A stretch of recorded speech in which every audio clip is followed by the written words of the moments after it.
بسم اللہ الرحمن الرحیم الحمد للہ رب العالمین بارئ الخلائق اجمعین باعث الانبیاء والمرسلین نحمده ونصلي على رسوله الكريم قيل في شأنه وما أرسلناك إلا رحمة للعالمين وعلى ابن عمه ووصيه ووزيره وخليفته وصاحب منبره علي بن أبي طالب قيل في شأنه ضربة علي من يوم الخندق أفضل من عبادة الثقلين وعلى ابنة فاطمة الزهراء التي قالت بعد وفاة أبيها يا أبتا سبت علي مصائب لو أنها سبت على الأيام سرنا لياليا وعلى السبتي الحسن المسموم بسم الجفا والحسين المظلوم بأرض نينوى الذي قال في وعد وداعه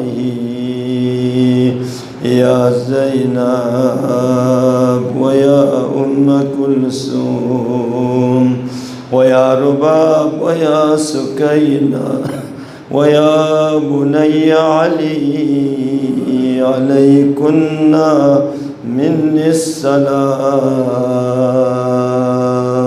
حائلہ بر چہرہ ز نور خدا دارت حسین جلوہ ہر پنجتن آل عبادارت حسین آشنائے عشق را بی آشنا گفتن خطاست در غریبی ہم ہزاروں آشنا دارت حسین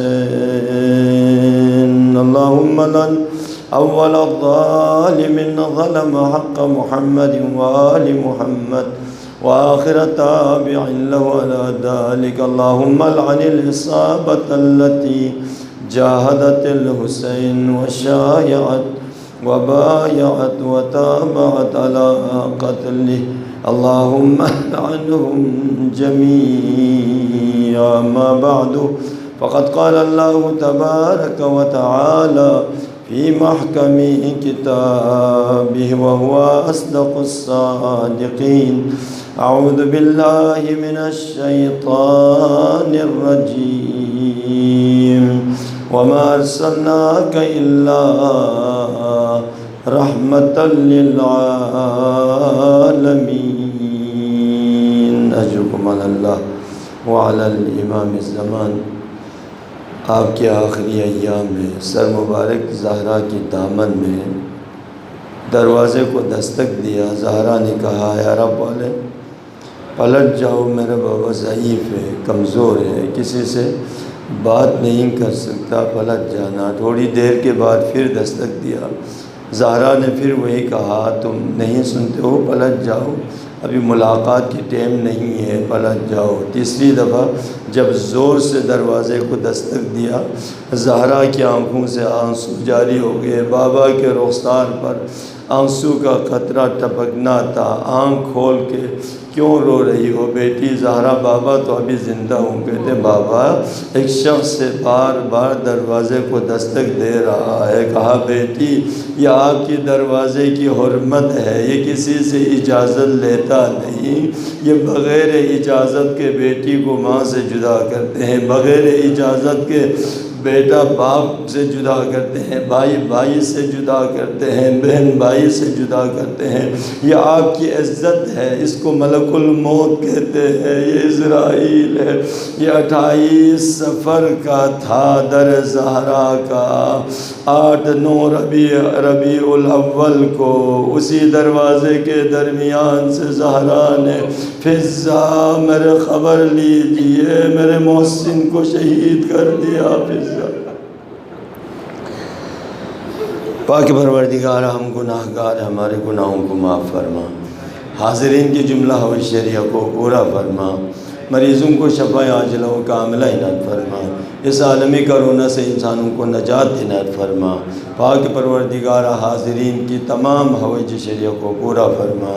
ان مجالس کے جو اہتمام کرتے ہیں، انتظامیہ ہے، جو بھی اس میں شرکت کرتے ہیں، نظر نیاز میں حصہ ڈالتے ہیں، مجلس میں تشریف لاتے ہیں، پاک پروردگار تمام کے رزق میں برکت عنایت فرما، سب کی مرحومین کو عریق رحمت فرما۔ مولا میں پیارے دنیا میں امام حسن کی، امام رضا کی، پیارے نبی کی زیارت نصیب فرما، قیامت میں ان کی شفاعت نصیب فرما۔ پاک پروردگار مولا امام زمان کی ظہور میں تعجیل فرما، آپ کے قلب پاک ہم پر راضی و خوشنود فرما، آپ کے دعا میں ہمیں شامل فرما۔ اپنے اعمال کی قبولیت کے لیے، مریضوں کی شفا یابی، مرحومین کی مغفرت، مولا کے ظہور میں تعجیل کے لیے بلند تر صلوات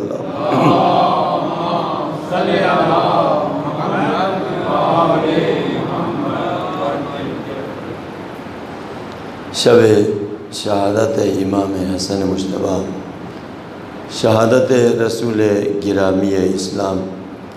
کل رات شب شہادت مولا امام رضا علیہ السلام، ان 3 مناسبتوں سے مولا امام زمان عجل اللہ تعالی فرجہ الشریف کی خدمت میں ہدیہ پرسہ پیش کرتے ہیں۔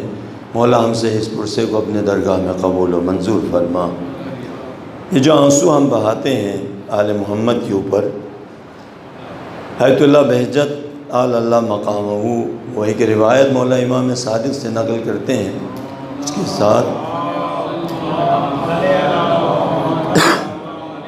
کہتے ہیں یہ جو آنسو ہے یہ ملکوت سے آتے ہیں مشکیزوں میں، یہ مومنین کی آنکھوں میں زہرا کے ہاتھوں سے تقسیم ہو جاتے ہیں۔ یہ رزق الہی ہے جو مومنین کے لیے خصوصی طور پر اللہ تعالیٰ اس کو عطا کیا ہے، یہ جو آنسو ہے۔ اور اس آنسو کی جو رونے کی، اس کی جو سٹیپ ہے، جو اس کا مرحلہ وار ہے، جہاں سے انسان ترقی کرتے ہیں، اس کے 6 پلے تک، 6 سٹیپ تک ہم جا سکتے ہیں، 7ویں تک ہمارا امکان نہیں ہے۔ 7 مرحلہ ہے جہاں پر ہم جاتے ہیں۔ سب سے پہلا مرحلہ جو ہم آنسو بہاتے ہیں آل محمد کے اوپر، پہلا مرحلہ یہ ہے انسان کا دل دکھتے ہیں، آہ نکلتے ہیں، آواز نکلتے ہیں، یا حسین کہتا ہے آنسو آتے نہیں ہیں لیکن دل سے اس نے آہ نکلتے ہیں آل محمد کی غم پر۔ مولا فرماتے ہیں، کہتے ہیں نفس المحموم للظلمنا تسبیح، امام صادق فرماتے ہیں نفس المحموم، مغموم انسان کا، غمزدہ انسان کا، جو ہمارے مظلومیت پر غمزدہ ہو جاتے ہیں، للظلمنا تسبیح، اس کا ثواب کیا ہے؟ امام صادق فرماتے ہیں تسبیح کے ثواب ہے۔ اب یہ تسبیح کیا ہے؟ تسبیح تو ہم بہت آسان لیتے ہیں، تسبیح کی ثواب کو بہت آسان لیتے ہیں۔ جس ذات کے پاس 18 مہینہ در زہرا پر جا کر السلام علیکم یا اہل بیت النبوہ انما یرید اللہ لیذہب عنکم الرجس اہل البیت ویطہرکم تطہیرا۔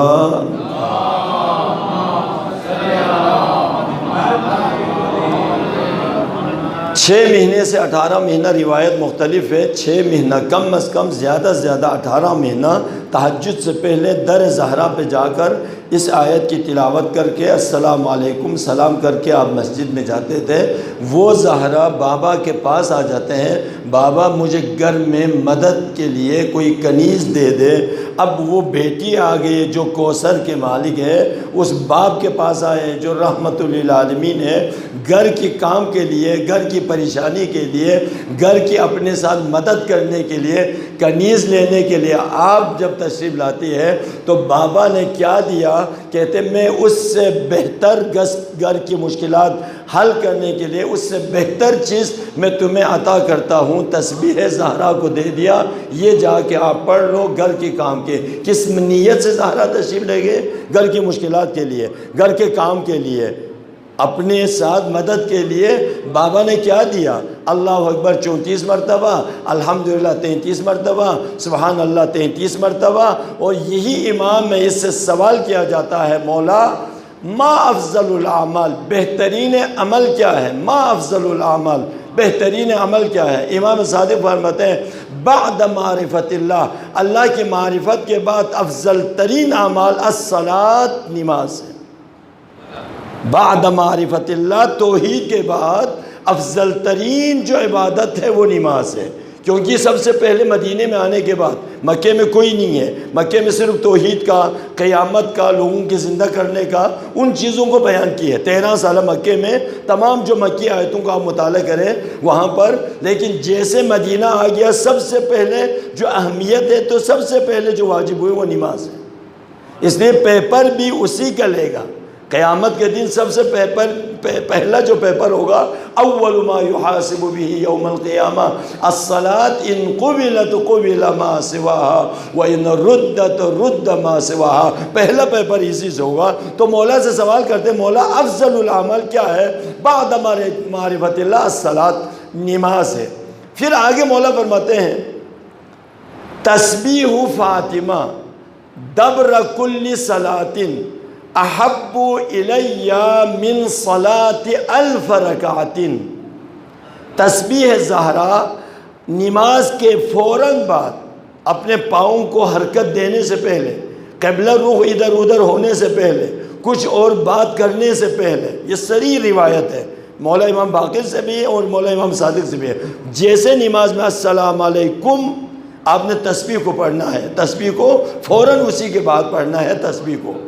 یہ تسبیح اگر پڑھے، مولا فرماتے ہیں تسبیح فاطمہ دبر کل صلاۃ احب الی من صلاۃ الف رکعۃ، امام صادق کے نزدیک، میرے نزدیک 1000 رکعات سے احب الی، زیادہ محبوب ہے تسبیح زہرا۔ اب آپ اندازہ کریں، معمولاً ہم نماز کے اندر الحمد اور قل هو اللہ پڑھتے ہیں، باقی کچھ پڑھیں یا نہ پڑھیں قل هو اللہ ہم ضرور پڑھتے ہیں، سورہ توحید ضرور پڑھتے ہیں۔ سورہ توحید کی کمال یہ ہے، آپ پورا زندگی 90 سال 100 سال تک الحمد کے بعد سورہ توحید پڑھتے جائیں، کوئی کراہت نہیں ہے۔ باقی ایک سورہ مکمل 24 گھنٹے میں پڑھنے میں کراہت ہے، کوثر پڑھ لے پورا 24 گھنٹے کے اندر کراہت ہے، انا انزلنا پڑھ لے کراہت ہے، سورہ یاسین پڑھے کراہت ہے، سورہ رحمان پڑھنے کراہت ہے، سورہ دہر پڑھے کراہت ہے، لیکن سورہ توحید پورا زندگی پڑھتے رہیں الحمد کے بعد کوئی کراہت نہیں ہے۔ ہاں اس میں ایک کراہت ہے، وہ آپ ایک نفس سے پڑھنا کراہت ہے، ایک سانس کے ساتھ پڑھنے میں کراہت ہے۔ بسم اللہ الرحمن الرحیم قل هو اللہ احد اللہ الصمد لم یلد ولم یولد ولم یکن لہ کفوا احد، یہ مکروہ ہے، ایک نفس سے پڑھنا مکروہ ہے سورہ قل هو اللہ۔ بسم اللہ الرحمن الرحیم قل هو اللہ احد اللہ الصمد لم یلد ولم یولد ولم یکن لہ کفوا احد، بسم اللہ الرحمن الرحیم قل هو اللہ احد اللہ الصمد لم یلد ولم یولد، ایک دفعہ سانس لے لیں، درمیان میں کوئی کراہت نہیں ہے، ایک سانس کے ساتھ پڑھنا مکروہ ہے قل هو اللہ کا۔ قل هو اللہ ایک دفعہ، الحم ایک دفعہ، الحم ایک دفعہ آپ پڑھتے ہیں 1000 رکعت کے اندر تو الحم کا 10 سپارے کے برابر ہے، تو 333 قرآن 20 سپارے کے ثواب ہے۔ احبو کو چھوڑیں، 1000 رکعت کو لے لیں، 1000 رکعت کو لے لیں تو 333 قرآن 20 سپارہ الحم کا ہو گیا، 333 قرآن 20 سپارہ سورہ قل هو اللہ کا ہو گیا، 667 قرآن 10 سپارے کا ثواب ہے، وہی 1000 رکعت کے اندر۔ زندگی میں ہم قرآن پڑھتے ہیں، معمولاً پہلے جب دنیا سے کوئی چلے جاتے تھے کم از کم سورہ تو پڑھتے تھے قرآن۔ آج کل فاتحہ خوانی میں بھی کوئی آتا نہیں ہے، بلائے تو کوئی آتا نہیں ہے، آخر وقت میں آئے گا مجلس میں شریک ہو جائیں گے، قرآن وہ بھی پڑھنا چھوڑ دیا۔ پہلے وہاں پر تو کم از کم پڑھتے تھے، قبر پہ تو پڑھتے تھے، مردوں کے اوپر۔ ڈاکٹر اس کا شریعتی کا بہت خوبصورت بہت پیارے جملے ہیں ڈاکٹر شریعتی کی، جو شہید ہوا ہے وہاں پر شام میں جس کی قبر ہے بی بی زینب کی، وہاں پر اس کا قبر ہے۔ ڈاکٹر شریعتی کہتے ہیں جس کتاب کو گھروں میں رکھ کے اس پہ عمل کرنا تھا، اس کتاب کو قبرستان پہ لے گیا، اور قبرستان پہ جو کتاب رکھ کے وہاں دعا کرنا تھا اس کتاب کو گھروں میں لے کے آ گیا۔ اس لیے مسلمان کمزور ہو چکے ہیں۔ جو کتاب گھر میں رکھ کے جس پر عمل کرنا ہے وہ قرآن، وہ ہم نے قبرستان کے ساتھ مختص کر دیا، اور قبر پہ مفاتیح تحفۃ العوام ان چیزوں کو وہاں رکھیں، مردوں کے لیے دعا کریں۔ دعا کی کتاب ہے مردوں کے لیے، مرحومین کے لیے دعا کرنا ہے، وہ کتاب اٹھا کے گھروں میں رکھ دیا، گھر میں رہنے کی کتاب جا کے قبرستان پہ رکھ دیا۔ اس لیے ہم ابتر سے ابتر ہوتا جا رہے ہیں، پیچھے سے پیچھے جاتے ہیں۔ یہ تو 600 معمولی نہیں ہے، 667 قرآن 10 سپارہ پورا ہم زندگی میں نہیں پڑھتا، ہمیشہ پڑھتے رہیں تب بھی زندگی میں ہم 666 قرآن۔ اب کہتے ہیں تسبیح فاطمہ دبر کل صلاۃ احب الی من صلاۃ الف رکعت، ایک تسبیح کی ثواب 667 قرآن کی ثواب ہے۔ مولا امام صادق فرماتے ہیں تم جو سانس لیتے ہیں ہمارے مظلومیت کے اوپر، یا حسن کہتے ہیں یا زہرا کہتے ہیں، جو سانس لیتے ہیں ہمارے ظلم پر، ایک سانس کی جو ثواب ہے وہ تسبیح کے ثواب اس کو عطا کرتے ہیں۔ نفس المحموم لظلمنا تسبیح۔ پھر آگے جو دوسرا سٹیپ ہے جس پر ہم نے قدم رہنا ہے وہ کیا ہے؟ آپ کو آنسو نہیں آ رہے ہیں، پریشانی ہو کر ادھر ادھر اپنے آپ کو حرکت دیتے ہیں، کیوں مجھے آنسو نہیں رہا، اپنے بدن کو چینج نہیں ہے، یہ دوسرا مرحلہ ہے، یہ دوسرا مرحلہ ہے۔ پھر اس کے بعد تیسرا مرحلہ، آنکھوں میں آنسو آ جاتے ہیں، باہر جاری نہیں ہوتا۔ امام صادق فرماتے ہیں جب تمہارے آنکھوں میں آنسو کے ایک قطرہ آ جائے تو فوراً ہاتھ اٹھا کے دعا کرو، اللہ تعالیٰ نے دروازے کو کھول دیا ہے، اللہ تمہیں کچھ دینا چاہتے ہیں، فوراً ہاتھ اٹھا کے دعا کرو اگر آنکھوں کے اندر کوئی آنسو آ جائے تو۔ یہ تیسرا مرحلہ۔ چوتھا مرحلہ کیا ہے؟ ایک آنسو، ایک قطرہ انسان کی آنکھوں سے جب جاری ہوتا ہے، کہتے ہیں پشے کے پر کے مطابق، یہاں پر کہتے ہیں یہ جو مثال دیا گیا ہے مکھی کے پر کے مطابق، اتنا آنسو اگر اس کے پاس اس کا جاری ہو جاتا ہے، کہتے ہیں جب یہ آنسو جاری ہوگا تو جہنم کی آگ کو بجھاتے ہیں، اپنے نہیں، جو جہنم میں ہے ان کو نجات مل جاتا ہے آگ کی آنسو کی وجہ سے۔ امام صادق فرماتے ہیں پانچواں مرحلہ ہے، اتنے آنسو آپ کا جاری ہو جاتے ہیں اپنے لباس پر، اپنے داڑھی پر، اپنے رخساروں پہ، مولا امام صادق فرماتے ہیں تم مجھ جیسا بن گئے ہو۔ اللہ اکبر۔ اس مرحلے پر آ گیا کہ گویا کہ امام جعفر صادق جیسا تم آنسو بہا رہے ہو۔ یہ مرحلہ ہے پانچواں مرحلہ۔ چھٹا مرحلہ جو آخری مرحلہ ہے جہاں پر انسان آ جاتے ہیں تو مکمل طور پر امام صادق جیسا بن جاتے ہیں، وہ آخری مرحلہ جو ہمارے بس میں نہیں ہے، وہ مرحلہ جو سب سے آخر ہے وہ کیا ہے؟ آنسو کی جگہ پر خون کے آنسو بہاتے ہیں، وہ امام زمان کا ہے، جدہ میں 1400 سال سے آپ پر خون کے آنسو بہا رہا ہوں۔ وہ آخری مرحلہ ہے جو ہمارے بس میں نہیں ہے۔ ہاں کوئی خاص مومن ہوگا وہاں پر ہو سکتے ہیں۔ یہ آیت اللہ محسن حکیم کا تھا، کسی نے کہا یہ کیسے ہو سکتے ہیں آغا صاحب؟ دیکھو امام زمان 1400 سال سے خون کے آنسو بہا کے رو رہا ہے، تو آغا صاحب نے اپنے رومال کو اٹھایا، سفید رومال کو آنکھوں پہ تھوڑی دیر کے لیے 1-2 منٹ کے لیے رکھا، پھر باہر لائے تو خون لگا ہوا تھا۔ کہتے ہیں میں زہرا کی ذریہ ولیوں میں سے ایک سید ہوں، میں اگر کربلا کی مصیبت کو سوچتا ہوں تو خون کے آنسو جاری ہوتے ہیں۔ تو وقت کا امام کے لیے جو امام سجاد ہے 35 سال خون کے آنسو بہا کے روتے ہیں۔ وَلَأَبْكِيَنَّ عَلَيْكَ بَدَلَ الدُّمُوعِ دَمًا، میں خون کے آنسو بہا کے روتا ہوں۔ یہ اللہ تعالیٰ سے دعا کرتے ہیں محرم و صفر کی ہمارے یہ آنسو اپنے درگاہ میں اللہ تعالیٰ قبول فرمائیں۔ اللہ نے اپنے اوپر رحمت کو فرض کر دیا، کتب علیہ الرحمہ، اللہ نے اپنے اوپر رحمت کو واجب قرار دے دیا، کتب لکھ دیا، اپنے اوپر واجب قرار دیا۔ میں چھپا ہوا ایک خزانہ ہوں، میں چاہتا ہوں، میرے محبت ہے، اس محبت کی تقاضا یہ ہے کمال فیض کروں، کمال فیض کروں۔ اللہ تعالیٰ چاہتے ہیں، اللہ رحمان بھی ہے، اللہ رحیم بھی ہے۔ یہ بچے چھوٹے چھوٹے جو مکتب میں جاتے ہیں، ہم نے پہلے بھی مکتب میں جا پہ قاری صاحب سے یہی پڑھا تھا، کہتے ہیں بسم اللہ الرحمن الرحیم، شروع کرتا ہوں اللہ کے نام سے جو دنیا میں سب پہ رحم کرتے ہیں، رحیم قیامت میں صرف مومنین پہ رحم کرتے ہیں۔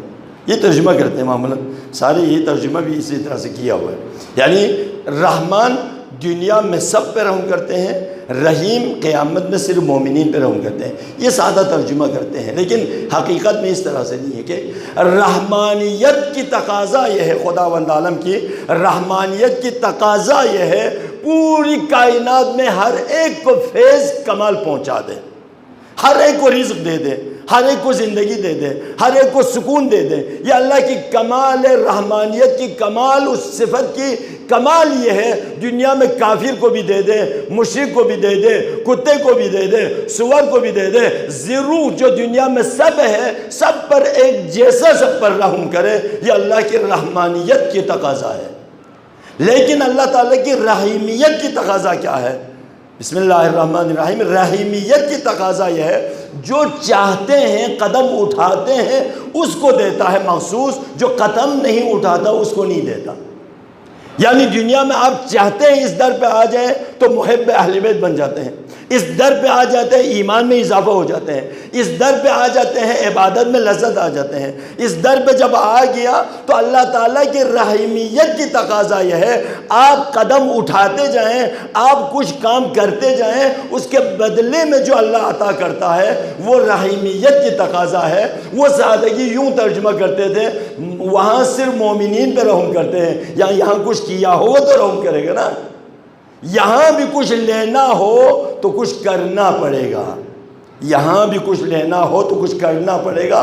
وہ رحیمیت کی تقاضا ہے، وہ صرف مومنین کے لیے ہوتا ہے، باقیوں کے لیے نہیں ہے۔ جب اللہ نے یہ رحمت کی تقاضا، اس کے مطابق اللہ نے کمال فیض پہنچانا شروع کر دیا۔ یہ تسلسل کے ساتھ اللہ نے کمال دیتے دیتے آ گیا ایک مرحلہ جہاں پر اللہ تعالیٰ نے اس رحمت کی انتہا تک پہنچا دیا۔ وَمَا أَرْسَلْنَاكَ إِلَّا رَحْمَةً لِّلْعَالَمِينَ، رحمت کی آخری منزل تک لے گیا۔ اللہ اکبر، کتنا رحیم، کتنا کریم وہ رب جس نے نبی جیسا ہمیں دے دیا۔ 13 سال پتھر مارتے ہیں، اللہم اہدی قومی فإنہم لا یعلمون، خدایا میرے اس قوم کو ہدایت کریں، یہ لوگ مجھے نہیں پہچانتے ہیں۔ حریص علیکم وبالمؤمنین رؤوف رحیم، بہت لالچ ہے، بہت لالچ ہے۔ حریص علیکم وبالمؤمنین رؤوف رحیم، کتنا رحیم ہے یہ رسول، کتنا رحیم ہے، کتنا رحمت کی اس آخری منزل پر ہے۔ اللہ تعالیٰ کی صبر لبریز ہو گیا، رسول کی صبر لبریز نہیں ہوا۔ میں ایک گناہ گار طالب علم ہوں، یہ جو 10 سالہ مدینہ ہے، 10 سال جو مدینہ کی ہے، وہ بھی اگر مکے میں گزارتے تو آپ یہی دعا کرتے کرتے زندگی ختم ہو جاتے۔ کبھی بد دعا نہیں کرتا رسول، اللہم اہدی قومی فإنہم لا یعلمون، اسی دعا کرتے۔ اللہ نے کہا رسول نکلو، آپ نکلو ادھر سے، حد ہو گئی، اتنے دعا کرتے ہیں، اتنے تمہارے حق میں یہ رسول رحمت کے اللہ تعالیٰ کے کریم ذات سے لے کے تمہیں جنت میں لے جانے کے لیے، دنیا کی زندگی، آپ کے دنیا و آخرت کی بھلائی کے لیے یہ رسول تمہیں راستہ دکھاتے ہیں۔ رسول نے پہلے زندگی کا طریقہ بتا دیا، بعد میں کہا میں محمد ہوں۔ 40 سال اپنے کردار سے بتا دیا، اس ماحول میں، عرب کی جہالت کی اس ماحول میں اتنا رسول اپنے امانت داری میں اتنا آخرین منزل پر کفار قریش کہتے ہیں، مشرک کہتے ہیں امین، اتنا سچا وہ کہتے ہیں صادق۔ یہ ایک سوچنے کا مقام ہے، مسلمان سوچتا ہی نہیں ہے۔ ہمارا جو کچھ ہے نبی سے ہے، اس سے آگے کچھ بھی نہیں ہے، نبی ہے، عقیدہ ہے، اپنی جگہ پر ہے، لیکن جیسے رسول آ کے دعوت ذو العشیرہ میں وَأَنذِرْ عَشِيرَتَكَ الْأَقْرَبِينَ، پھر وہاں سے ان کو دعوت دے دیا، اسی وقت سے جب اعلان ہوا، اس کے بعد دعوت ذو العشیرہ کے بعد یہ سلسلہ چلتے ہیں، پھر مدینہ آ جاتے ہیں، مدینہ میں جنگ پہ جنگ ہے، 80 جنگ لڑتے ہیں وہاں پر، اس کے بعد جو اسلام میں داخل ہوتے ہیں، پھر فتح مکہ آ جاتے ہیں، فتح مکہ میں سارے جو ہے نا وہاں پر آ جاتے ہیں۔ یہ اللہ کا وعدہ تھا، اذا جاء نصر اللہ والفتح انا فتحنا لک فتحا مبینا لیغفر لک اللہ ما تقدم من ذنبک وما تاخر ویتم نعمتہ علیک ویہدیک صراطا مستقیما۔ جب وہ آ گیا تو وہاں پر سارے اس کی اسلام کے اندر آ گیا، جو کچھ ہے تو دعوت ذو العشیرہ سے لے کر غدیر تک رسول کی ہے، ان کی مرہون منت ہے۔ جو کچھ رسول نے دیا ہے اس کی وجہ سے ہمیں مسلمان کہا جاتا ہے، اس کی وجہ سے ہمیں مومن کہا جاتا ہے، اس کی وجہ سے ہمیں متقی کہا جاتا ہے، اس کی وجہ سے ہمیں انسان کہا جاتا ہے، اس کی وجہ سے اللہ کی بندہ کہا جاتا ہے۔ لوگ اس اتنے بے رحم امت ہے، یہ امت سب کچھ اسی رسول سے لے لیا۔ کوئی کسی کا جو محسن ہو، کسی کے بغیر احسان نیکی کرنے والا ہو، تو ہم کسی نے آپ کو ایک کارڈ دے دیا، آپ کو کارڈ دیتے ہیں فلاں میرے دعوت پر ہوٹل میں آنا ہے، آپ ساتھی کو ساتھ لے کے جاتے ہیں، ایک دوست کو ساتھ لے کے جاتے ہیں، وہ پوچھتے ہیں یار آپ کو دوست کہاں پر ہے، اس نے مجھے بھی آپ کے ساتھ بلایا ہے، آپ اس کو دکھاتے ہیں، ابھی آپ ٹیبل پہ بیٹھا نہیں ہے، ابھی آپ نے کھانا کھایا نہیں ہے، مہربانی شکریہ جی آپ نے مجھے دعوت دے دیا ہوٹل پہ کھانے پہ، پانی لے کے آتے ہیں آگے سے، ابھی پانی ہاتھ میں نہیں آیا، آپ اس کا شکریہ ادا کرتے ہیں۔ یہ رسول 63 سال آپ کے لیے، 23 سال تو علل اعلان کلن رسول کی زندگی اسی امت کو بچانے کے لیے، اسی امت کی رہنمائی کے لیے، اسی کو کیسے اٹھنا بیٹھنا ہے اس کو انسان بنانے کے لیے، اتنا محسن، پھر اس کے بعد ان کے گھر والے پر جب آ جاتے ہیں، کبھی ان کے گھر والوں کی قبر کو مٹا دیتے ہیں، کبھی ان پہ رونے نہیں دیتا، کبھی ان پہ ماتم کرنے نہیں دیتا۔ یہ کیسے مسلمان ہے جو کچھ لیا رسول سے اور اس کے گھر والوں سے اتنے دشمنی؟ سوچنے کا مقام ہے نا، کہ تھوڑا سا عقل کیا۔ اب آپ کا الگ کوئی نبی ہو وہ بتا دو، ٹھیک ہے ہم اس رسول کو نہیں مانتے ہیں، اس لیے اس رسول والوں کو ہم یہ سارے اذیتیں ہم دے دیتا ہے کیونکہ ہم اس کو نہیں مانتے، ہمارا الگ رسول ہے۔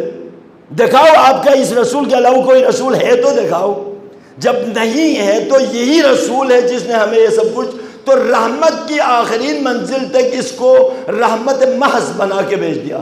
وما ارسلناک، آپ کو نہیں بھیجا، مکمل نفی کر دیا، نہیں بھیجا، بس نفی، الا اگر بھیجا ہے تو ایک چیز کے لیے، وہ کیا ہے؟ رحمت للعالمین، عالم کے لیے رحمت بنا کر، صرف رحمت ہی رحمت بنا کر بھیج، رحمت محض۔ پانی رحمت ہے، کسی کی جھونپڑی کے لیے باعث عذاب ہے، پانی رحمت ہے، لیکن جتنا زیادہ آتے ہیں، جیسے نالے کے قریب ہوتے ہیں، کتنوں کے گھر، کتنوں کا فصل تباہ کر کے، اس کے لیے باعث عذاب ہے۔ سورج رحمت ہے، لیکن چمگادڑ کے لیے باعث عذاب ہے۔ چاند رحمت ہے، چور کے لیے باعث عذاب ہے، چاندنی ہو تو باہر نکل نہیں سکتا۔ ہر چیز میں رحمت کے ساتھ ساتھ عذاب بھی ہے، لیکن کائنات میں ایک چیز ہے جو رحمت کے علاوہ کچھ بھی نہیں ہے۔ زندگی میں آپ دیکھیں رسول کی زندگی میں 80 جنگ ہے، کبھی کسی کافر کو تلوار کے ساتھ نہیں مارا ہے۔ عجیب ہے، باقیوں نے تو مارا، لیکن آپ نے اتنا رحیم، اتنا کریم و رحمت جب انتہا تک پہنچا دیا، اللہ کہتے ہیں اے رسول اب تو رحمت کی انتہا ہو گئی، میں نے کمال کی انتہا تک پہنچا دیا۔ یہ امت کو، اس مسلمانوں کو جو آپ کی امت ہے، بہترین امت ہے، کنتم خیر امت اخرجت للناس، بہترین امت میں سے ہے۔ بہترین امت رسول کی امت ہے۔ ایک دن آپ کہتے ہیں پاک پروردگارہ، شاید پہلے کسی مجلس میں نے عرض کر چکا ہوں، کہتے ہیں پاک پروردگارہ میرے امت کو الگ سے حساب لے لو، میں اور آپ کے درمیان باقی انبیاء سے، باقی امتوں سے مجھے شرمندگی نہ ہو۔ میرے امت کا حساب ہم تینوں کے درمیان میں رہیں، امت آپ اور میرے درمیان میں، باقی کسی کو پتہ نہ چلے، کیونکہ یہ اتنے گناہگار ہیں، مجھے شرمندگی ہوتی ہے باقی نبیوں سے۔ تو اللہ تعالیٰ نے کہا یا محمد انا ارأف بعبادی منک، میں آپ سے زیادہ مہربان ہوں میرے بندوں پر آپ سے۔ انا ارأف بعبادی منک، آپ سے زیادہ رؤوف ہوں، آپ سے زیادہ مہربان ہوں۔ احاسب وحدی، میں اکیلا حساب لوں گا، آپ کو بھی نہیں دکھائیں گے آپ کی امت کی حساب، آپ کو میرے سامنے شرمندگی نہ ہو، اس لیے میں الگ سے حساب لوں گا۔ کہیں ایسا نہ ہو کہ حساب لے کے نبی سے چھپ کے اللہ نے حساب لے لیا۔ نبی کے جگہ کہاں پر ہوتے ہیں؟ جنت میں۔ جنت خلق ہونے سے پہلے کہاں ہوتے تھے؟ آل محمد، وہی جگہ ان کی جگہ ہے، وہی جنت ان کی جنت ہے۔ ان کی جنت تو الگ جنت ہے، جنت کے بھی طبقات ہیں، جنت کے 8 طبقے ہیں، مختلف طبقات ہیں، تو ان کی جگہ تو الگ ہوگا۔ تو آپ تو جنت میں چلے جائے گا، اللہ نے حساب کر لیا ہے میرے امت کا، تو وہ بھیج دیں گے۔ باروں بار ادھر سے جہنم میں بھیج دے تو خطرہ ہے۔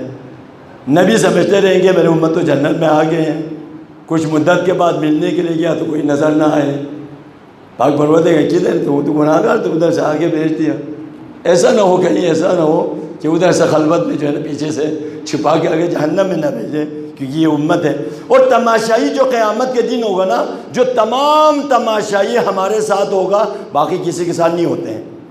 انسان کے کردار اور عقیدے اور کردار کے حساب سے انسان کا عقلی طور پر جو تقسیم کرے 4 گروہ بنتے ہیں، جس کی زندگی کی شروع سے انتہا تک عقیدہ بھی ٹھیک ہے، عمل بھی ٹھیک ہے۔ ایک، جس کی شروع سے انتہا تک نہ عقیدہ ہے نہ عمل ہے۔ 2، جس کا عقیدہ ٹھیک ہے عمل نہیں ہے، جس کا عمل زیادہ ہے عقیدہ نہیں ہے۔ عقلی طور پر تقسیم کرے تو انسانوں کا یہی بنتا ہے، 4 بنتے ہیں۔ شروع سے انتہا تک عقیدہ بھی ٹھیک، عمل بھی ٹھیک ہے، وہ تو جنت میں جائے گا۔ جس کا عقیدہ بھی نہیں ہے، عمل بھی نہیں ہے، کافر منافق، یہ سیدھا ادھر سے جہنم میں جائے گا۔ ایک وہ گروہ ہوگا عقیدہ نہیں ہے، اصول مکمل نہیں ہے، عقیدہ درست نہیں ہے، خدا کی توحید پر عقیدہ درست نہیں ہے، نبی کی توحید پر عقیدہ درست نہیں ہے۔ نبی محراب عبادت میں عبادت کرتے کرتے وہاں پر کبوتر آ جاتے ہیں، نبی اس کے پیچھے چلے جاتے ہیں، کبوتر چھت پہ چلے جاتے ہیں، پیچھے چھت پہ چلے جاتے ہیں، آگے سارے ہمسایہ میں چلے جاتے ہیں۔ دیکھا تو ایک لیڈی سے وہاں پر خاتون ہے، اس پر عاشق ہو جاتے ہیں پیغمبر، اور اس کے شوہر کو جنگ میں بھیج دیتا ہے، اس کو پیچھے سے کہتے ہیں کسی کو اس کو مار دو، پھر اس کی بیوی پہ قبضہ کرتے ہیں۔ یہ مسلمانوں کا عقیدہ ہے نا؟ نبی کے بارے میں بعض ایسے عجیب عجیب عقیدے ہیں۔ شب جمعہ آتے ہیں، اللہ تعالیٰ یعقوب سے کشتی لڑتا ہے، یعقوب کے ساتھ کشتی لڑا، سحر کے ٹائم قریب ہو گیا، مومنین نماز تہجد کے لیے اٹھنے کے ٹائم ہو گیا، اللہ کہتے ہیں ہاتھ جوڑ کے یعقوب مجھے چھوڑ دو، یعقوب مجھے چھوڑ دو، ابھی بندے اٹھے گا تو میرے شرمندگی ہوگا، مجھے چھوڑ دو۔ تو کہتے ہیں آپ مجھے کیا انعام دے گا؟ کہتے ہیں آپ کی طاقت میرے طاقت پر زیادہ ہو گیا، اس کو آپ کو میں اسرائیل کا لقب دوں گا۔ تو اس وقت سے یعقوب کا لقب بنا اسرائیل، ان کے بچوں کو بنی اسرائیل کہا جاتا ہے۔ یہ مسلمانوں کا عقیدہ ہے، لیکن ہمارا عقیدہ دیکھو نبوت کا، ہمارا عقیدہ دیکھو توحید پر، نہ ادھر دیکھا نہ ادھر دیکھیں گے خدا کو، دل کی آنکھوں سے دیکھے گا، ظاہر آنکھوں سے نہیں دیکھیں گے۔ تو عقیدہ جن کا درست نہیں ہے، بنیاد درست نہیں ہے، درخت کا جس کا جڑ نہیں ہے، تو اس کے لیے کوئی فائدہ نہیں ہے، عمل جتنا بھی کرے اس کا بھی فائدہ نہیں ہے، تو وہ بھی چلا جائے گا ادھر۔ رہ گیا آگے ایک گروہ، وہ کیا ہے؟ جس کا عقیدہ درست ہے لیکن عمل جن کا کمی ہے۔ تو جیسے کھیل کے تماشائی کے لیے آپ جب گراؤنڈ میں بیٹھتے ہیں، کسی جگہ پر جاتے ہیں، تو درمیان میں وہ دیکھنے والا اطراف میں ہوتے ہیں، درمیان میں کھیلنے والے ہوتے ہیں، تو محشر کے میدان میں ہمارے ساتھ ہوگا سب کچھ، ماریں گے تو انہی کے لیے، سزا ہوگا تو انہی کے لیے، باقی تو تماشائی کرتے رہیں گے، جو کچھ ہونا ہے اسی کے لیے۔ کہ رحمت کی انتہا پہنچا دیا، اے میرے نبی اب ان کو چھوڑ دے تو یہ وہی عبادت بھی نہیں کرے گا، اب کیا کریں؟ کہتے ہیں ان سے بھی کچھ لینا ہوگا تاکہ کچھ دینے کے لیے۔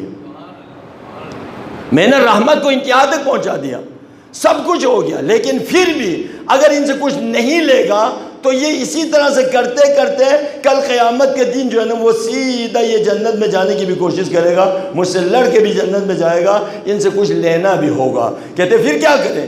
قل کہہ دو ان سے لا اسألکم علیہ اجرا الا المودۃ فی القربی، ان سے کہہ دو تمہیں بھی کچھ دینا ہوگا، میں تم سے سوال نہیں کرتا، اجرن اجر الا المودۃ فی القربی، مگر ذوی القربی کی مودت۔ امام فخر رازی امام المشککین، امام جو سب سے عظیم مفسر ہے اہل سنت کی، جس کی تفسیر قرآن ہے 32 جز پر 16 جلدوں میں ہے، تفسیر الکبیر کی نام سے، اس تفسیر میں اس آیت کی ذیل میں امام فخر رازی فرماتے ہیں مودت قربہ میں کون کون آتے ہیں؟ علی و زہرا، حسن اور حسین، یہ 4 ہستیاں بالاتفاق تمام مسلمانوں کا یقینی، یہ 4 یقینی ہے مودت کے اندر۔ ذوی القربہ میں جو شامل ہے یہ 4 یقینی ہے، باقی اختلافی ہے، اس 4 میں کسی کا کوئی اختلاف نہیں ہے۔ علی و زہرا اور حسن اور حسین، جس کی مودت قرار دے دیا، محبت نہیں، محبت قرار دیتا تو ہندو بھی چلے جاتے ہیں، مودت قرار دیتا تو سکھ بھی چلے جاتے ہیں، مودت قرار دیتا منافی بھی چلے جاتے ہیں، محبت قرار دیتا تو کوئی دنیا میں کوئی اور بھی بندہ چلا جاتا، لیکن مودت کہا، محبت نہیں کہا۔ محبت ہر ایک محبت کرتے ہیں آل محمد سے، لیکن مودت کی تقاضا کیا ہے؟ محبت اور مودت میں فرق کیا ہے؟ جہاں محبت کی 100 سنتی گرے پہ پہنچ کر محبت جہاں پہ قربان ہو جائے اس کو مودت کہا جاتا ہے۔ علی کے پاس آتے ہیں بچہ لے کر، 2 ماں ہے، اس پر دونوں کی جھگڑا ہے، دونوں بچے کی، ایک کہہ رہی وہاں سے یہ میرا بیٹا ہے، دوسرا کہہ رہے یہ میرا بیٹا ہے۔ علی نے قمبر سے کہا قمبر ذوالفقار لے کے آؤ، اس بیٹے کا آدھا حصہ کر کے 2 نیم کر کے ایک ماں کو دے دو، ایک دوسری ماں کو دے دو۔ جب کہا تلوار لے کے آیا تو کہا ایک نے ہاتھ جوڑ کے علی بچے کو آدھا مت کرو، اسی ماں کو دے دو۔ یعنی جہاں ماں ممتا ہے، ماں کی محبت دنیا میں سب سے اعلیٰ ترین مثال ہے۔ اللہ اپنے آپ کو مثال دیتا ہے، اور شاعر اپنے شعر میں مثال دیتا ہے، اور حدیث میں ماں کی مثال ہے۔ دنیا میں محبت میں آخرین جو مثال ہے وہ ماں کی ہے، وہ ممتا کی ہے، جو اپنے بچے لیے اپنے روح قبض روح ہو رہے، اسرائیل جان نکالتے وقت بھی بچوں کے رونے کو گوارا نہیں کرتا، بچوں کو تسلی دینے والی اس کو ماں کہا جاتا ہے۔ جہاں محبت قربان ہو جائے اس کو کیا کہتے ہیں؟ مودت کہا جاتا ہے، اس کو کیا کہتے ہیں؟ مودت۔ یہاں پر آیت میں کیا ہے؟ الا المودۃ فی القربی، الا المودۃ فی القربی۔ محبت کی تقاضا یہ ہے علی کی محبت میں، علی کی محبت کی تقاضا یہ ہے، علی کہتے ہیں میں 3 چیز کو پسند کرتا ہوں، رات کے اندھیرے میں اللہ کی عبادت کرنے کو، گرمی میں روزہ رکھنے کو، دشمن کے سامنے لڑنے کو میں علی کو پسند کرتا ہوں۔ مودت علی کی خواہش کیا ہے؟ اپنے محبت کو اظہار کرنے کے لیے مودت کی منزل پہ جانا ہے۔ مودت کی منزل یہ ہے جو آل محمد کرتے ہیں وہ اپنائے تو تب وہ مودت کی اس میں اجر رسالت ادا ہوتے ہیں۔ ہاتھ جوڑ کے کہا یا رسول اللہ آپ تو رحمت للعالمین ہیں، آپ تو جا رہے ہیں، ہم تو گناہ گار ہیں، دنیا کا مقابلہ نہیں کر سکتا، دنیا کہاں سے کہاں چلے گئے ہیں، دنیا ترقی کر کے اللہ نے چلو 3 سال سے لاک ڈاؤن کر کے بند کر دیا، یہ فرعون بن چکے تھے، اللہ نے اسے وائرس کو جو نظر بھی نہیں آتا اسی انسان پر مسلط کر دیا، اسی علم دنیا کی ترقی کرنے والے، اسی تمدن والے، اسی ترقی کر کے چاند ستاروں کو مسخر کرنے والے، اسی ایٹم بم بنانے والے، اسی دنیا میں ترقی کرنے والے انسان پر ایک وائرس کو مسلط کر کے 3 سال گزر گیا۔ ابھی اس کے لیے آپ ایک انجیکشن نہیں بنا سکتا، اس کے لیے آپ ایک پیراسٹامول اس کی دوا نہیں بنا سکتا، اس کی فرعونیت کو ختم کرنا تھا۔ یہ انسان ہے، یہ اس منزل پہ جانے والا انسان ترقی میں، لیکن ہم کہاں پر بیٹھے ہیں؟ ہم جو علی کے ماننے والے ہیں، ہم جو حسین کے ماننے والے ہیں، ہمارے پاس ایسے ہستیاں ہیں، ہم کہاں پر بیٹھے ہیں، ہم کیا کر رہے ہیں اس دنیا کے اندر؟ تو یہ ترقی کا وہ منزل تک جہاں تک پہنچ گئے، وہاں پر اس منزل پہ آ گیا۔ اب یہاں پر اللہ نے کہا ایسے نہیں چھوڑیں گے، کیا کریں گے؟ یہ ہاتھ جوڑ کے کہا آپ تو جا رہے ہیں، ہم تو جنت میں جانا ہی جانا ہے، لیکن ہمیں جنت میں جانے کا ہمیں راستہ سند دے دیں، ہمیں ضمانت دے دیں، آپ کے بعد ہم کیا کریں گا؟ تو آپ نے کہا ٹھیک ہے، ایک بات تو تم نے ٹھیک کہا کہ ہم نے ضرور جنت میں جانا ہے، تو ہمیں راستہ دکھا دے، تو میں تمہارے درمیان قسیم النار والجنہ علی کو چھوڑے جا رہا ہوں، علی سے مودت کرو، محبت نہیں، زہرا سے مودت کرو، جو شافعہ یہ روز جزا ہے، مودت کرو، محبت نہیں۔ حسن اور حسین جن سے مودت کرو، جو سیدہ شباب اہل الجنہ ہے، جنت کی جوانوں کے سردار ہے، جن سے مودت کرو، جن سے محبت نہیں، مودت کرو۔ محرم و صفر ابھی نکل گئے نا۔ امام عسکری فرماتے ہیں زیارت 40 مومن کی علامت ہے، زیارت 40 مومن کی علامات المومن خمس، مومن کی 5 علامتیں ہیں۔ 51 رکعت نماز پڑھنا، دائیں انگلی میں انگوٹھی پہننا، بسم اللہ کو اونچی آواز کے ساتھ، اپنے پیشانی کو زمین پر رگڑنا، اور زیارت الاربعین، زیارت 40 یہ مومن کی علامت ہے۔ کربلا ادھر ذرا دیکھ لیں، کربلا حسین کا کربلا ایک۔ امام عسکری کی یہ حدیث درمیان میں رکھیں 2۔ ابھی جو زیارت 40 پہ جو جا رہا ہے، جو مومن کی علامت ہے، اس کو ان کو آپس میں ذرا جوڑ لیں، ایک دفعہ اس کو جوڑیں۔ کربلا میں کون آیا؟ کون کون تھا حسین کے ساتھ؟ مسیحی تھا یا نہیں؟ کوئی مسیحی بھی آ گیا نا۔ وہاب اپنی بیوی کے ساتھ، تازہ داماد ہے، ماں کے ساتھ، اسی وقت آ گیا۔ وہاب آیا، حسین کے ساتھ دیا، حسین کے ساتھ دیا، ہاتھوں پہ بیعت کیا۔ وہاب آیا، مسیحی تھا۔ ایک یزیدی بھی آ گیا، یزیدی بھی آ گیا۔ کون تھا یزیدی؟ اور صبح آیا، رات کو بھی نہیں آیا، صبح آیا ہے، صبح آیا، راستہ روکنے والا وہی۔ آخر میں ایک دفعہ آیا، لیٹر آیا ہے، فرزند رسول، اب آگے بڑھنے نہیں دیں گے آپ سے، یہاں سے رک جاؤ، یہاں پر سکلت کا امک، تیرے ماں تیرے مصیبت میں، تیرے غم میں روئیں، تم فرزند زہرا کے راستہ روکتے ہو۔ کہا حسین، عرب کی غیرت کی تقاضا یہ نہیں ہے کسی کے ناموس لے کے جواب نہ دے دے، لیکن کاش آپ نہ ہوتے، کوئی اور ہوتا تو اور اس کا جواب دیتا، لیکن آپ کو میں جواب نہیں دے سکتا۔ یہی اور تھا جو راستہ روکنے والا۔ صبح عاشور آیا، بیٹے لے کے آیا، ادھر آیا، یزیدی آیا حسین کے ساتھ 2، عثمانی عقیدہ والا آیا، یہ ایک۔ امام عسکری فرماتے ہیں زیارت 40 مومن کی علامت ہے۔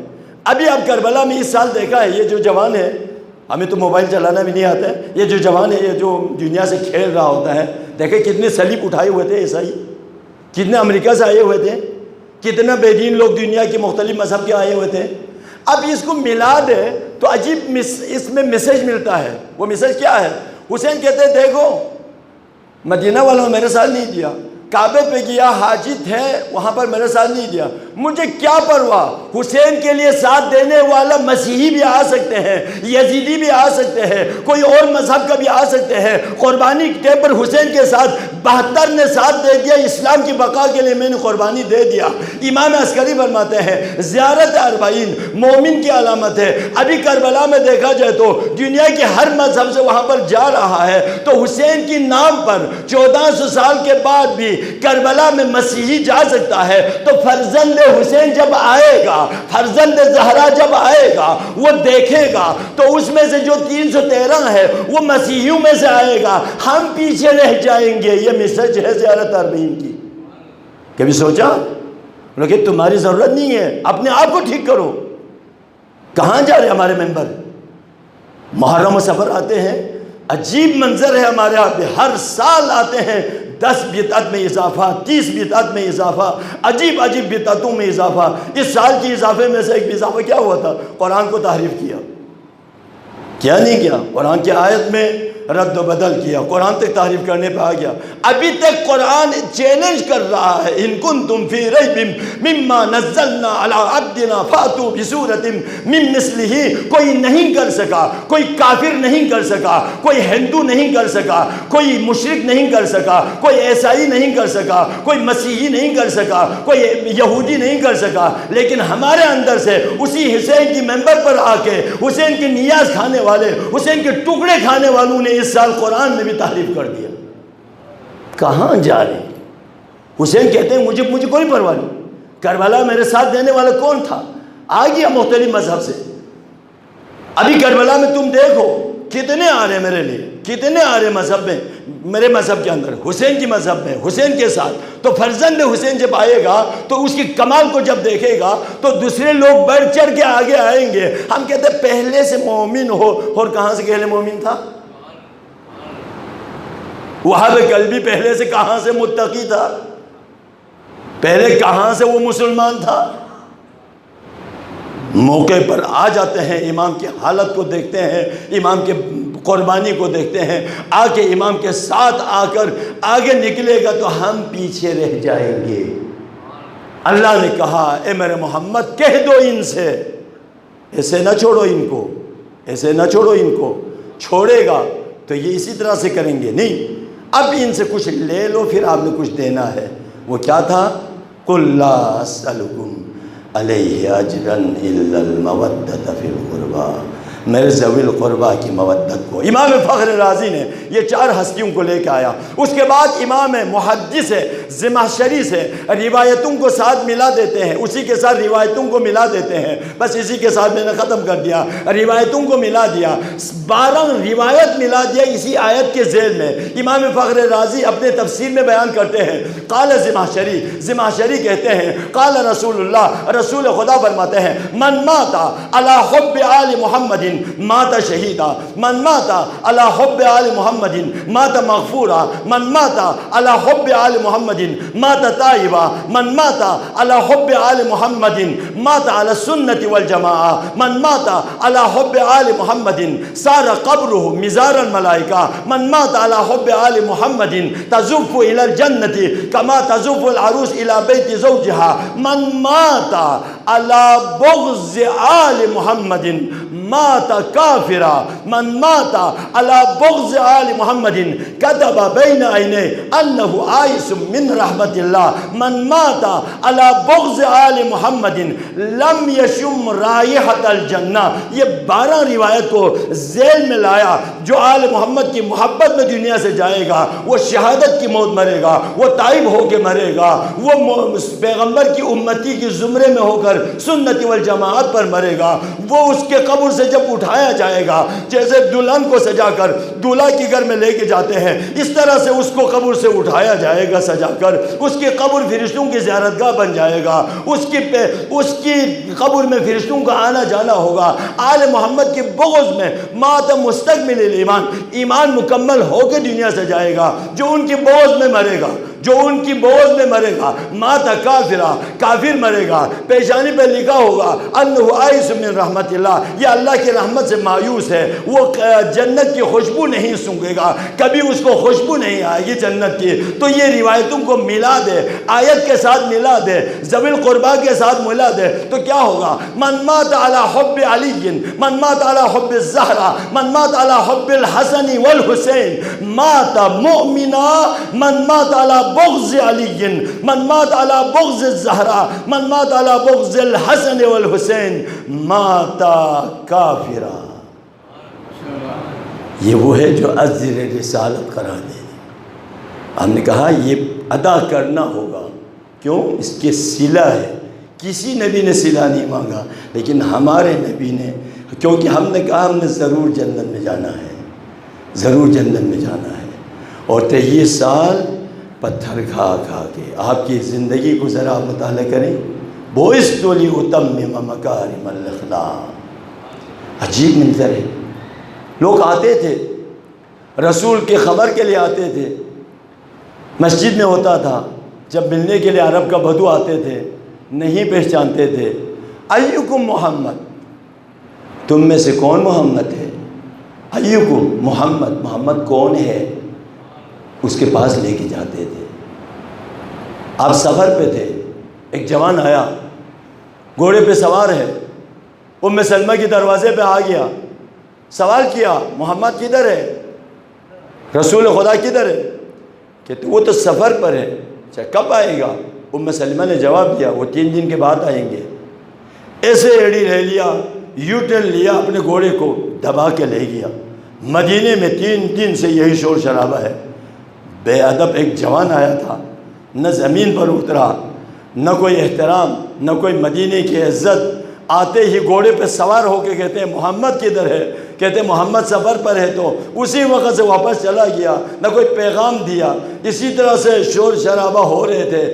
آپ واپس جب آتے ہیں، اے جوانوں ذرا غور کرو اس مطلب کے اوپر، اس جوان کے اس کی حالت کو ذرا دیکھ لو۔ جب پلٹ کے آتے ہیں رسول مدینہ میں، آتے ہی اب مدینہ والے عجیب منظر میں ہیں، ہم رسول کو کیا بتائیں گے؟ ایسے بے ادب کوئی جوان آیا تھا، اس کے انتظار میں بیٹھا ہوا تھا۔ جیسے مدینے میں داخل ہو گیا، انی اشم ریح الرحمن من الیمن، میں یمن سے اللہ کی خوشبو سون رہا ہوں۔ کوئی مسافر تو آیا تو نہیں تھا، کوئی نئے کوئی بندہ تو آیا تو نہیں تھا۔ ہاں کوئی بندہ آیا تھا، جوان تھا، گھوڑے پہ سوار تھا، اترا نہیں، کیونکہ ماں نے کہا تھا بیٹا رات کو ادھر ٹھہرنا نہیں، گھوڑے سے اترنا نہیں، محمد کو سلام کر کے اسی گھوڑے پہ واپس آنا ہے۔ ماں کی اطاعت میں رسول نہیں تھا، انتظار نہیں کیا، مدینے میں آیا، گھوڑے پہ سوار ہو کے ماں کی اطاعت میں پلٹ کے چلا گیا۔ جب رسول آیا تو کہا میں جنت کی خدا کی خوشبو سون رہا ہوں یمن سے۔ یہ اویس قرنی تھا جو ماں کی اطاعت میں رسول نے 3 دن کے بعد مدینے میں خوشبو سون لیا۔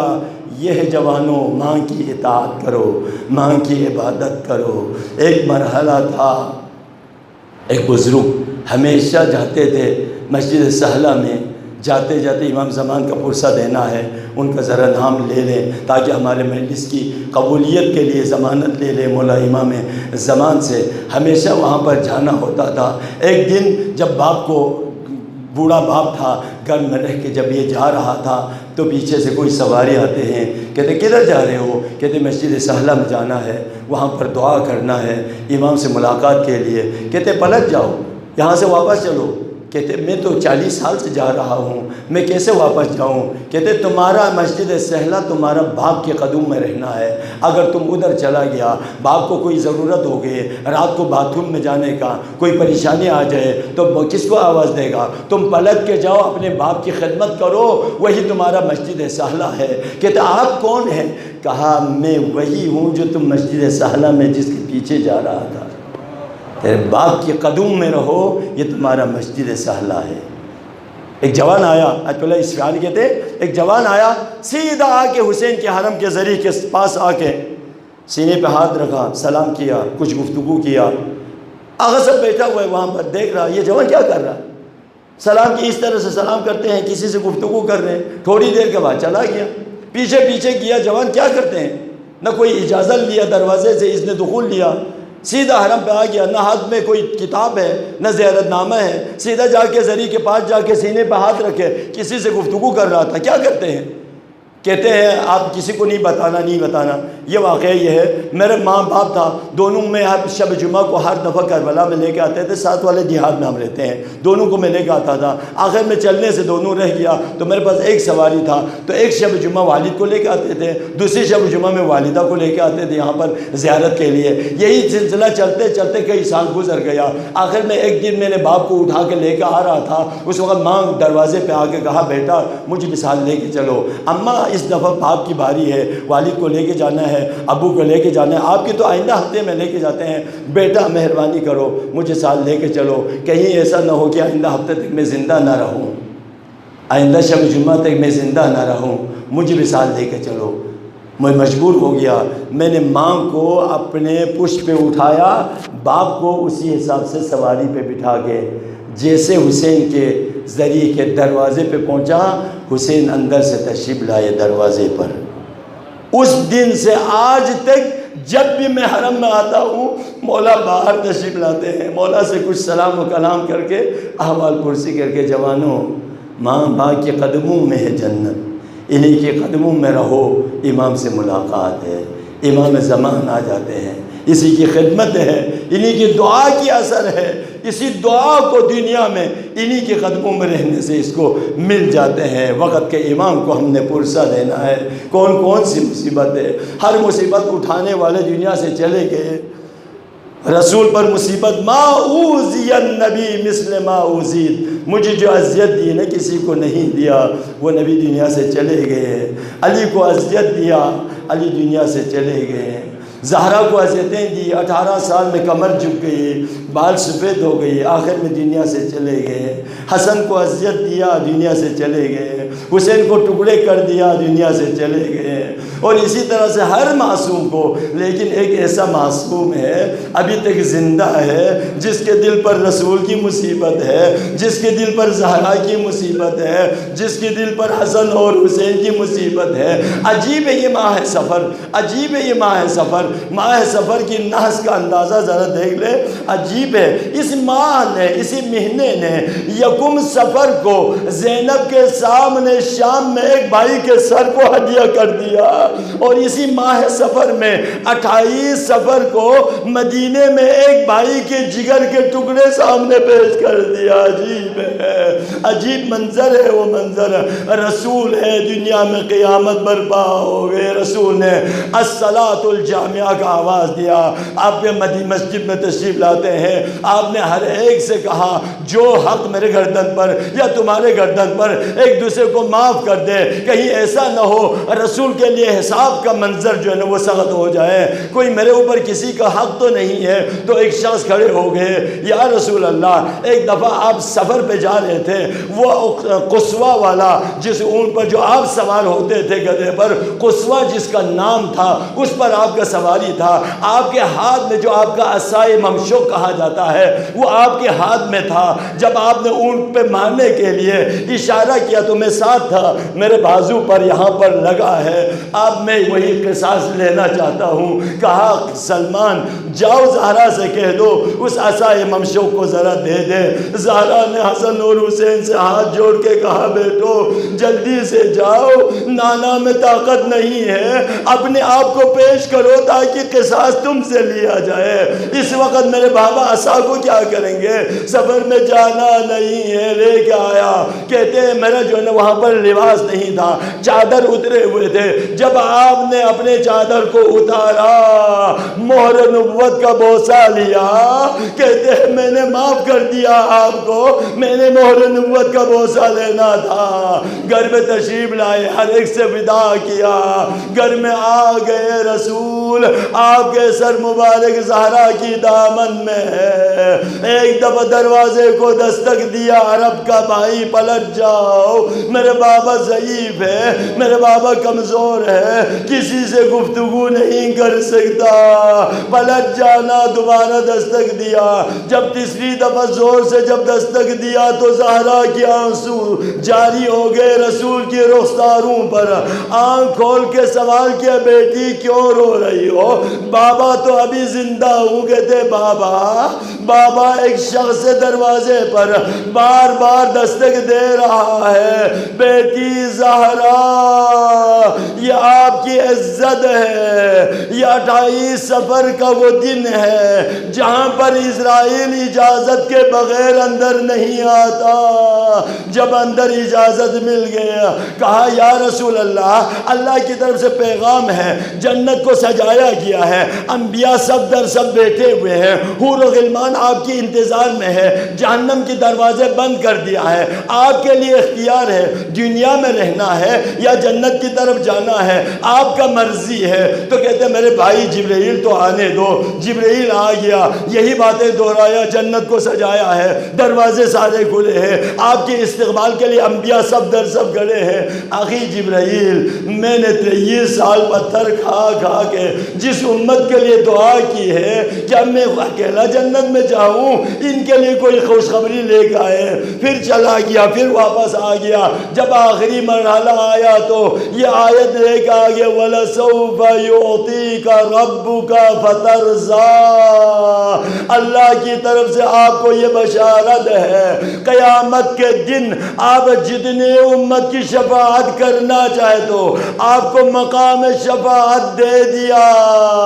زہرا کے سامنے اسرائیل اب میرے قبض روح کرو، رسول کی ادھر سے قبض روح ہے، زہرا سرانے پر، بابا کی سرانے پر ادھر سے علی ہے۔ یا رسول اللہ آج تو آپ کی بیٹی سامنے ہے نا، آج تو بیٹی کو تسلی دینے والے، لیکن ایک مرحلہ ایک بیٹی بابا کی سینے سے لپٹ کر بابا آپ کے بعد ہمارے خیموں کو آگ لگا دی، بابا بابا آپ کے بعد ہمارے سر سے ردا چھن گئی، بابا بابا آپ کے بعد ہم پر تمانچے مارے، ادھر سے شمر کا آنا تھا، بابا مجھے بچا لو، وہ شمر آ رہا ہے، ادھر سے شمر کا آنا تھا۔ سکینہ نے ہاتھ جوڑ کے بابا سے کہا مجھے بچا۔ الا لعنت اللہ القوم الظالمین وسيعلم الذين ظلموا حق آل محمد أي منقلب ينقلبون۔